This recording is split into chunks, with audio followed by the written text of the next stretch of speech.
We're here with Pilvi Torsti to talk about the role of education and training in a global context. Pilvi, welcome. I would love to hear from you. What do you think are the main challenges we currently face in terms of education and training around the world? I think here we have to take the perspective that looks a bit backward and then looks forward. So we, of course, had something we called in many ways sort of education and training even crisis before the COVID. And there we analyzed inequalities, access, etc.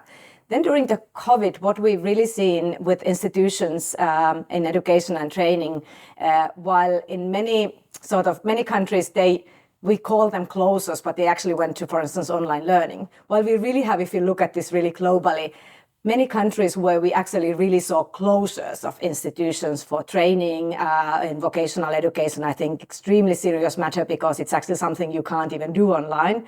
And we also saw that with schools. So now when we have come out of the pandemic period, we tend to forget that it's really not so long ago that we were in a situation where many institutions were closed. So we have to look very carefully our goals in education and training to really meet the challenge that we already had before, but really that was intensified during these years, and that we, for instance, get the young people that actually perhaps left or the school or the training institutions during the COVID and never came back where they are. So we have the percentage growing, for instance, in the not in education and training in many of the partner countries of European Union, and those are the kind of fields we need to focus. So overall, I would say the big challenge is really to be able to address the issues we had already in education and training before the COVID, but more that were intensified and that deal with equal opportunity,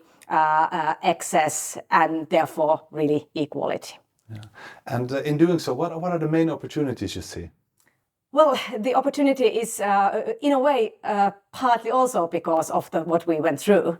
So there is, I think, much more now ability and perhaps also readiness, for instance, for sharing. The institution I come from, the European Training Foundation, as one of its strengths, I really see over decades already has been this sort of peer-to-peer way of working. So working with both European Union member states, but in particular with countries that are not members, but became members in history or are perhaps to become members or are our close partners as the Union. So we saw, let's say, during the COVID that Egypt was much more advanced than perhaps some of the member states in their abilities in certain parts of their systems in the digital field. So now I think after the COVID, most of the people working also in our education and training, in the field of education and training, have the tools, the very practical tools, but perhaps also readiness to share practices and go a little bit more in depth in that sharing than perhaps was the culture and tradition before. And as we've seen as an institution that really can prove useful for countries and for institutions, but then also can sort of bring about easy gains for everybody. Yeah. I think for our viewers, it will be easy to understand, right, that education and continued training are important, right? But I imagine there are also a lot of misconceptions about both education and training. Could you tell us about one of them? There are so many misconceptions. I had hard time to choose one, but I think my background training is is actually as a historian. So I think sometimes we have the misconception already starting that we think that we've had our systems forever.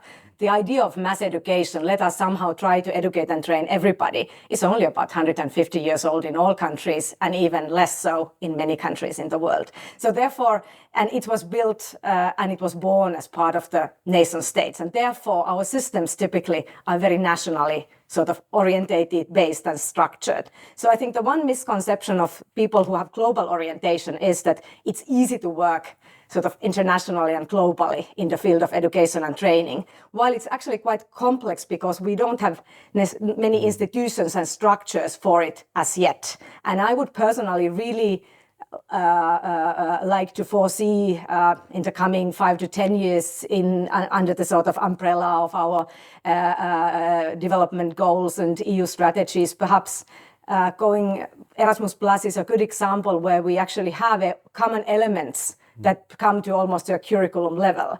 Why wouldn't we have in education and training elements